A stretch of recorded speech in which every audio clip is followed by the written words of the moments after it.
Hello everybody and welcome to Storm Raids, and today I'm going to be doing my weekly reads.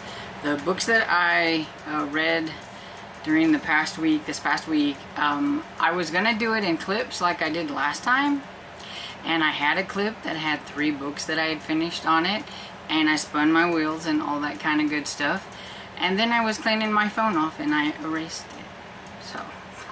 So we got to start over and tell you about those 3 plus the other 3 that I have. So I have 6 books, and so we're just going to get into it so it's not too long of a video.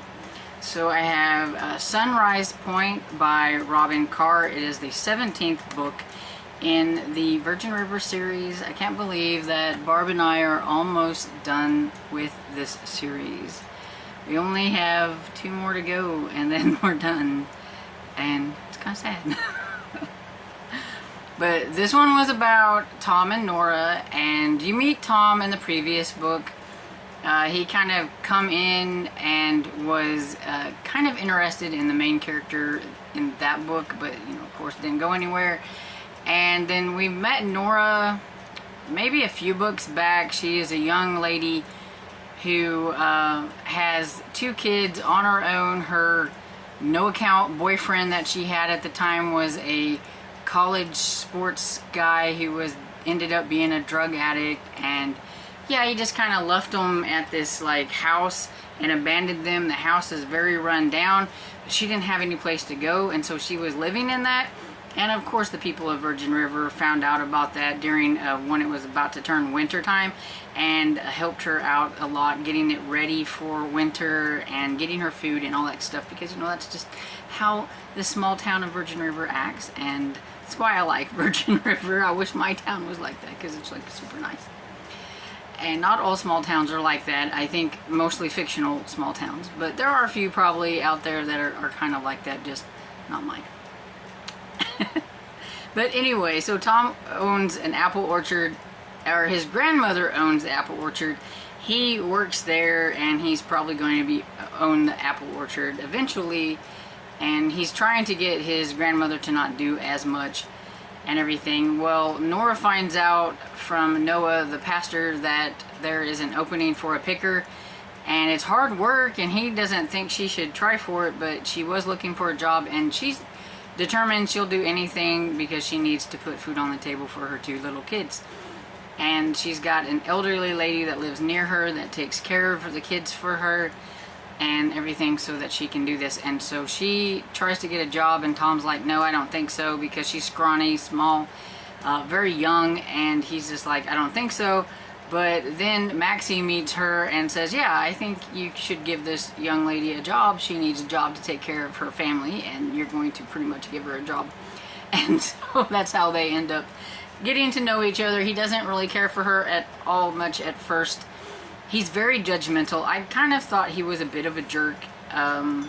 He does come around, of course, and you knew he would, but he was just, his attitude towards her situation, as if it was her fault. Like she wanted to be on her own with these 2 kids.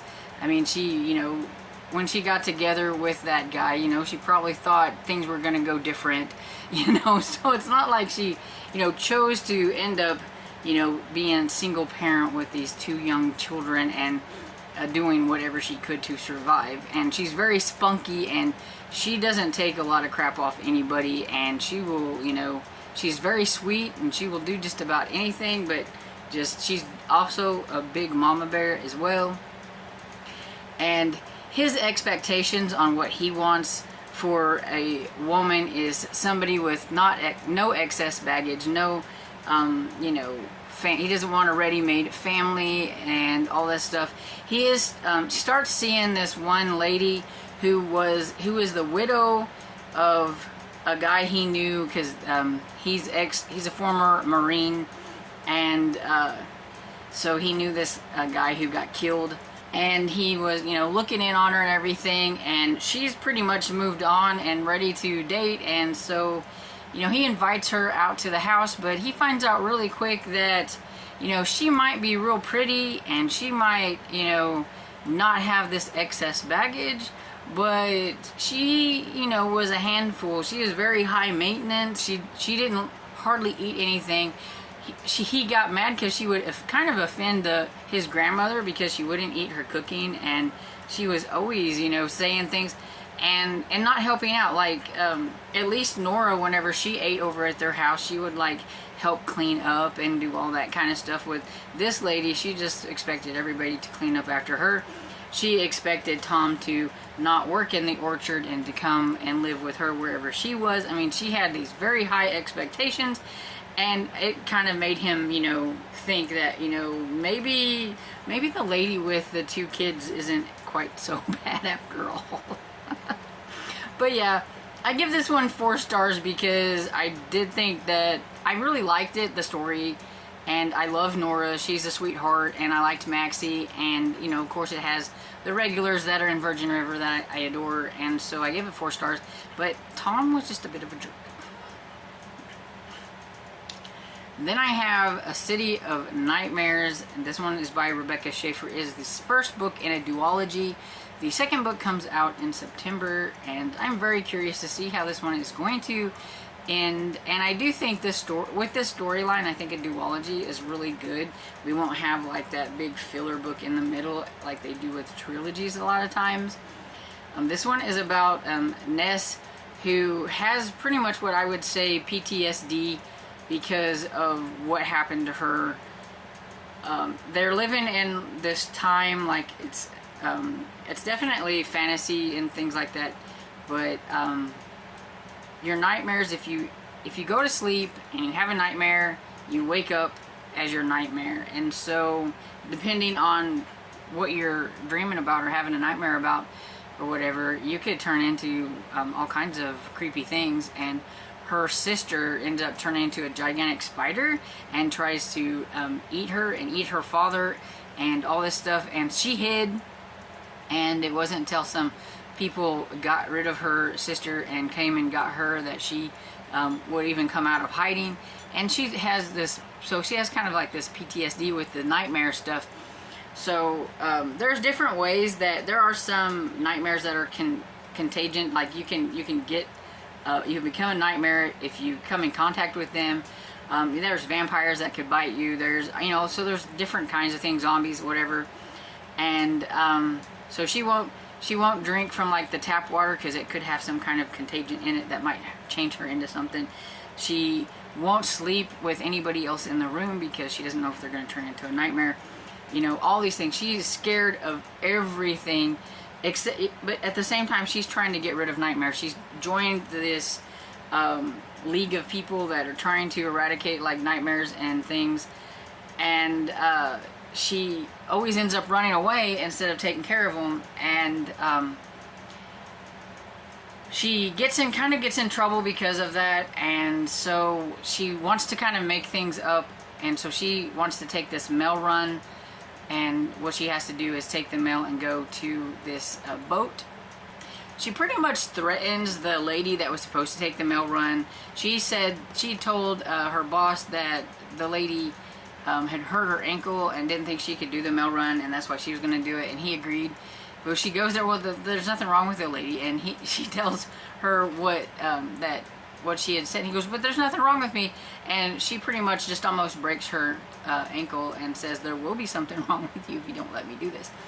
And so when she does that, though, she gets herself into a lot more trouble than she was bargaining for, because somebody had set a bomb on there, and she barely gets away with her life. She's actually only survives because there's this vampire on board, and they get blown away and into the water, and he actually helps her get to land and everything. Though she thinks he's going to bite her at every turn. I mean, she's just so scared. But, one of the things throughout the book, she does kind of learn that she doesn't have to be afraid of everything, and that she can handle situations.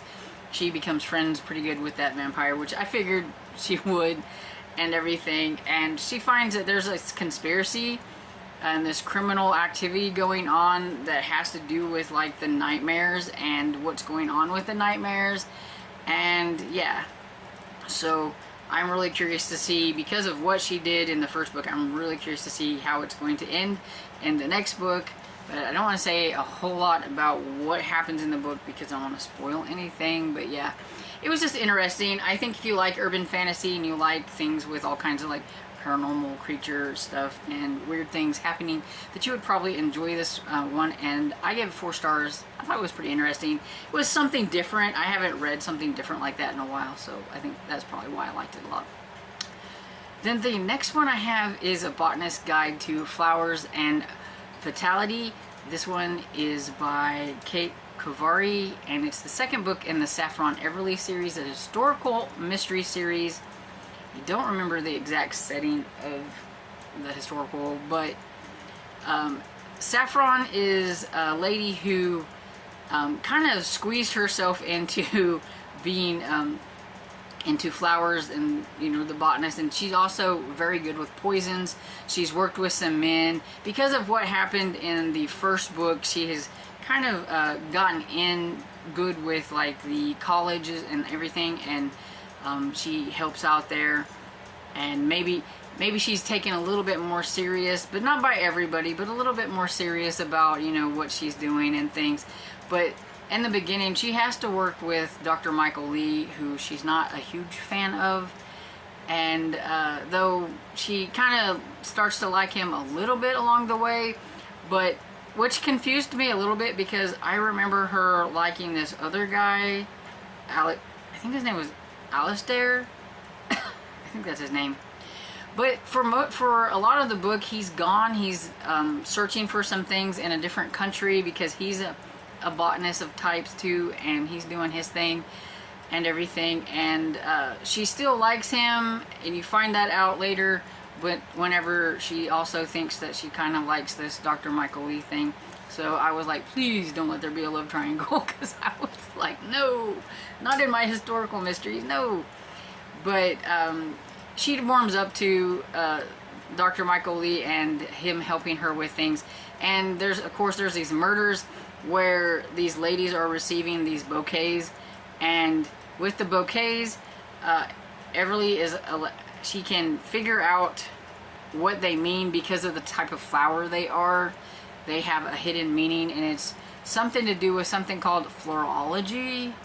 So where you can figure out the meaning of flowers, the way things are sent, or whatever it is, florography or something like that, which I found was kind of interesting. So she's helping the police try to figure out what's going on and trying to catch the bad guy. She's not really supposed to be doing a whole lot of investigation, but of course she does it anyway. The cops know that she's doing it, that she's helping the inspector guy or whatever his name is, I can't remember. But and at first Dr. Michael Lee likes to kind of help her, but then he thinks that maybe he shouldn't hang out with her because she could be doing things that could be detrimental to his like respectability or whatever, because you know, he is this doctor and he shouldn't be seen getting in trouble or being in places that he shouldn't be. So it was interesting, but then at the same time he also felt like he couldn't leave her out there to be looking at this stuff on her own. And so, but yeah, it was pretty good. I liked it. I liked how it wrapped up, although, you know, I'm not really sure, honestly, which guy I preferred her to be with, since it's just the second book and you just kind of get a little more of, you got like Alistair in the first one and then you had him in this one, and I liked Dr. Michael Lee, and I remember kind of liking this other guy in the first book. So I don't know, I was a little bit torn on how things were gonna go, so we'll just see. Hopefully she ends up liking the choices that she makes and things like that. And yeah, I'm curious to see how book 3 is going to go and what kind of things that Saffron Everly is going to get into. She's a pretty cool character. I like her. And so yeah, I give that one 4 stars too. So we're on a pretty good roll here of 4 stars for the month or for the week. And then I finished The Book of Life by Deborah Harkness. This is a reread, so This one is the third book in the trilogy, the All Souls trilogy, and I will say that I ended up getting the audiobook and finishing it up with the audiobook because I wanted to concentrate my print books on my retros, and if I did that I wasn't ever going to get this one finished, and so I went ahead and listened to it and everything, which I like this series anyway, so this is a 5-star book for me because I really like it. I like how it ends. I watched the third season after reading this and realized that, boy, they did a lot of different things with the third season, that this book, and there's so many things that happen in this book that's not touched on in the series. And so yeah, if you like the series, I definitely say give this a try because you just get way more stuff going on, especially with the blood rage and learning about that, and how Matthew and Diana are handling things. It's really hard to explain anything in this book without giving stuff away, so I'm just going to say I love this series. It's my obsession, and you could probably see me rereading this again, maybe even next year because I really like it. And so yeah, 5 stars. Then my friend Barb bought me Man Rattin' by Hunter Shea for my birthday so that we could buddy read it. It came out on my birthday, July 11th, so I was so excited whenever it landed in my inbox, and we even had to she had to contact the author because she's like, I thought it was supposed to come out today, but she'd been going to Amazon trying to see about this book, and it wasn't coming out, and we were both like, no, because we were wanting to read it. It was super quick. It's 145 pages. It's killer rats. To me, Hunter Shea just does a really fun, wild, really crazy type of creature, feature, monster, rats, killer animal, that's what I'm trying to say. Books that are they're short, they're to the point, they're full of action from beginning to end, and yeah, this one was no different. This is the second book in the first one was called Radicus New Yorkus, and it was part of a trilogy that was called One Size Eats All. He's decided to expand on this one, which was, I believe it was the second book. Yeah, I think it was the second book in that trilogy.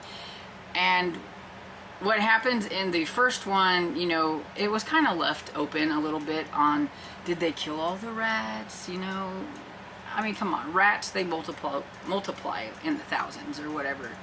And this stuff that they thought they were giving that rats in that book was supposed to kill them actually made them grow and made them smart and made them a little bit more aggressive. And so yeah, and this one though, I must say that I think I can tell that the author wasn't a fan of the pandemic and things, and he used that a lot in this, so it might not be for everybody.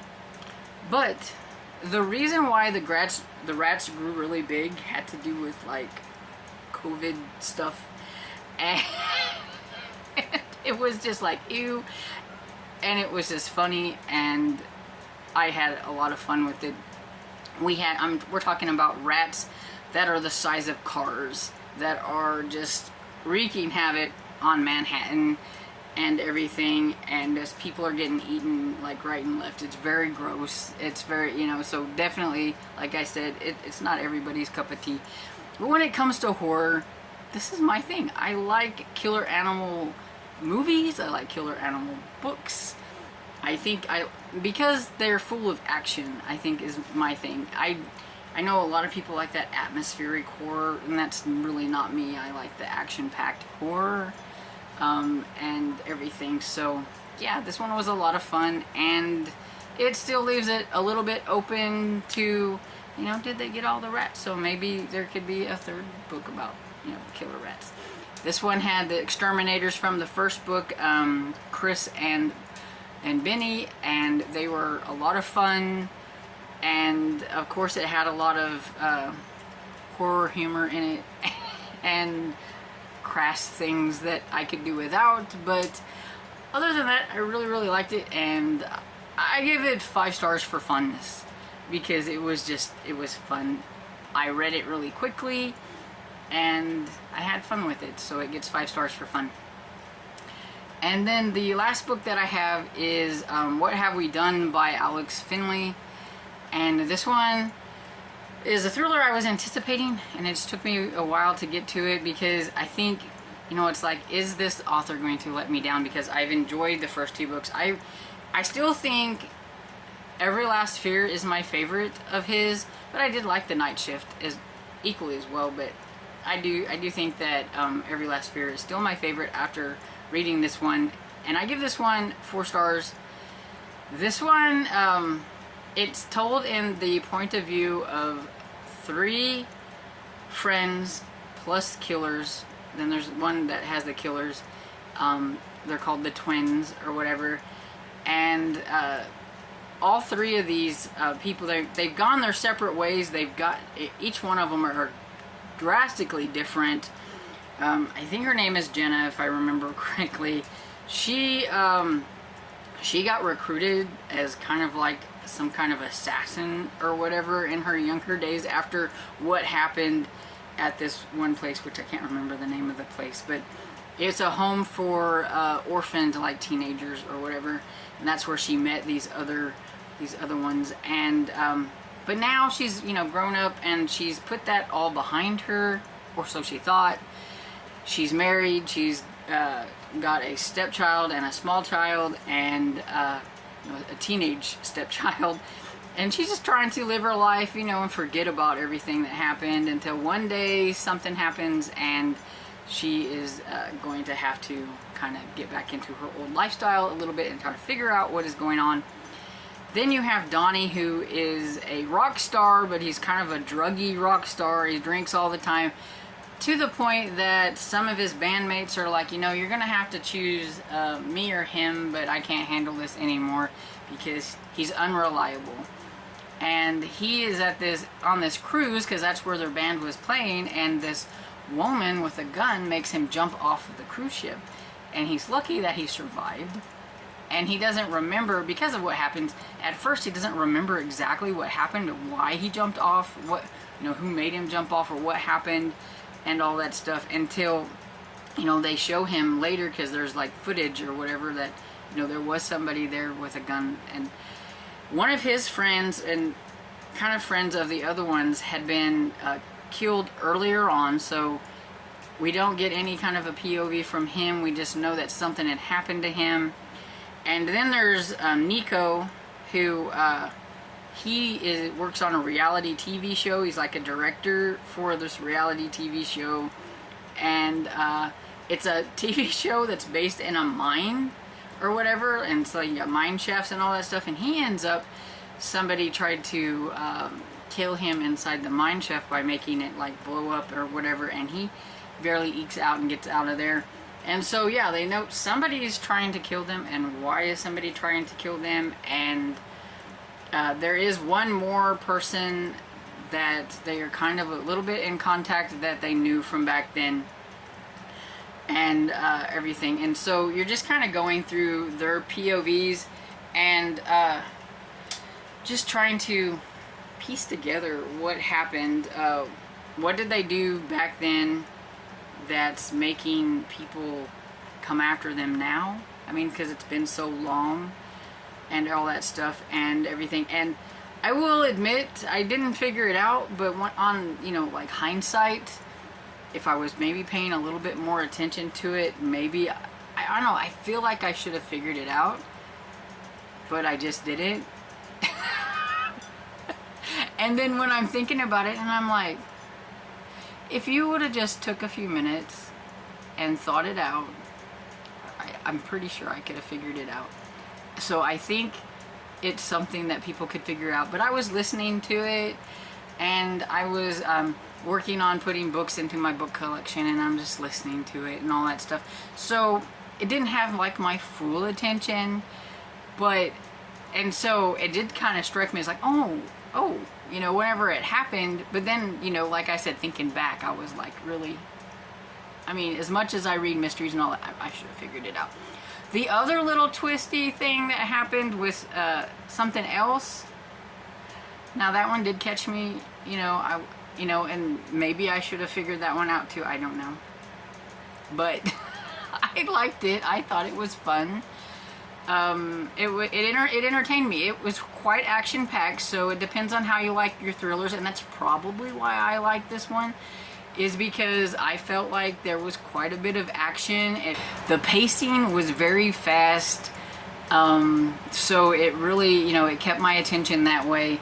A lot of thrillers, especially like psychological thrillers and things like that, they're so slow in the beginning, and I lose interest. And at least this one kept my interest, and so that's why it's getting the 4 stars. And yeah, I'm excited to see what else that Alex Finley comes up with, because so far he hasn't done me wrong. And you know, I know that there will be a time whenever he probably writes something that I don't like, but so far he's definitely somebody that I will check out his books every time he writes one, because I really like them. And so you missed the wheel spin, and actually what have we done was an audio wheel spin that I had gotten, so I ended up finishing that one. Another one that I spun for audiobooks that I'm still currently working on is What Happens in the Ballroom by Sabrina Jeffries. It is the second book in the what is it called? Something debutantes. Designing debutantes? Yeah, Designing Debutantes. That's what I thought. They are event planners, and it's 3 sisters, and in the first one, Diane meets her Duke, and in this one we've got Eliza, who she was married before, but her husband died in the war, and he wasn't a great husband anyway, and so it was really no loss to her. She, you know, she is upset, she's sad, you know, and everything, but at the same time he wasn't a good person really, and everything. But she is kind of left destitute by her father. The stuff that happens with her father, which is the reason they have scandal on them. Her father and mother, both of them, have caused scandal, which is why they are kind of seen as people to avoid.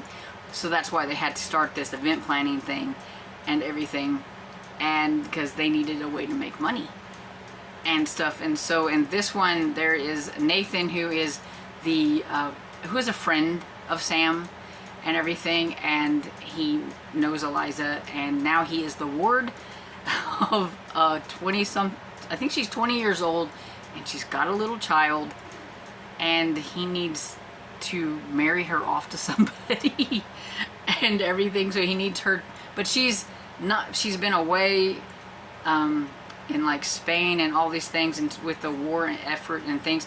She was I'm gonna say married, because I'm pretty sure, I don't think she was exactly, but that's what he's saying, kind of, and everything. And that's kind of how we, you know, to make it okay for her, not, you know, to her reputation and all that stuff. And but he just wants to get her married off to somebody nice and everything, and out of his hair, he's a little bit of a rake and all that stuff, but at the same time he likes Eliza, and so it's going to be about Nathan and Eliza. I'm about 56% into it and everything, and so far I'm enjoying it. But I always like Sabrina Jeffries' books. I am going to spin a wheel for another audiobook though. And so I've got my audio selections here.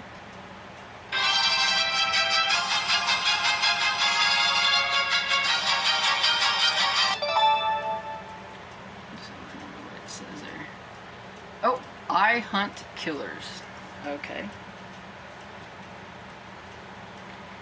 And so, I Hunt Killers is one of my pile of shame NetGalley ones. I wrote down a whole bunch of all the NetGalley books that I need to get to from bygone era. And I'm trying to put one in every now and then and read them. And that is one of them, and I can't remember who it was from. By I think it's a trilogy. Yeah, by Barry Lyga, and it's the first book in the I Hunt Killer. I think it's a trilogy. I'm not for sure. It's a young adult mystery thriller horror, but this is about Jasper Jazz Dent is a likable teenager, a charmer one might say, but he's also the son of the world's most infamous serial killer. And so, for dear old dad, take your son to work day was year round. So, some things are happening. He's going to end up having to try to help the police to get himself off the hook because of the things that are happening. Because is it like father, like son? And is he more like his father than he thought he was? We'll have to see, because I don't know. I just know that it sounded good whenever it came out, and yeah, this was like a really long time ago. We're just not even going to say when, because it was a long time ago. But let's see, there's a lot of novellas in this book series. Okay, 1, 2, yep, it's a trilogy, which is what I thought. And I'm still currently working on a couple of the books that I've been working on. Clara and the Long Way Around.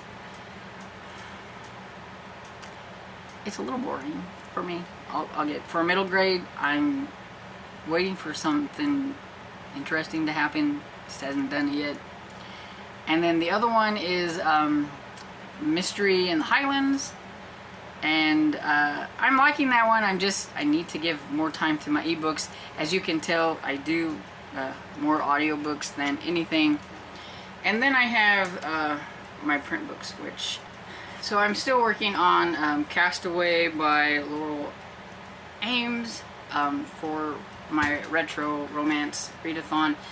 This isn't Christmas by any means, but I said I didn't have a lot of Christmas books, but I don't mind doing a Christmas in July for other people who like Christmas. I just don't have very many.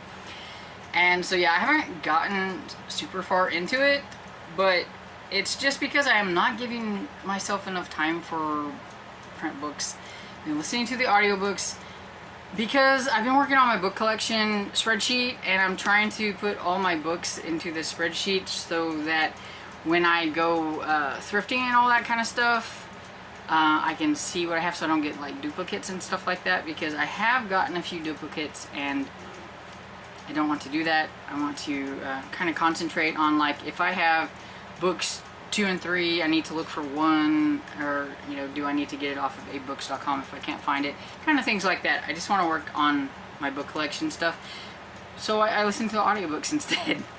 But I have started The Christmas Bride by Maria Farinella, so that I do have one Christmas book going. I just don't have a lot of Christmas books, and even going through my collection and stuff, I have found a few Christmas books, but they're like in the middle of a series, and you know how I am, I just can't do it.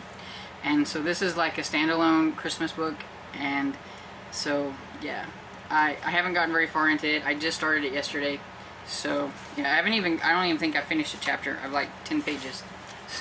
So, but I did start it. So these are the 2 print books that I'm working on, and yeah, this video has gone on longer than I meant it to go on, so I am just going to stop now and say, have you read any of these books? Let me know what you thought about them down in the comments below, and let me know what you read during last week, everything. And I hope you enjoyed this video, and if you did, please give it a thumbs up and subscribe. And I will see you all in the next video. Bye!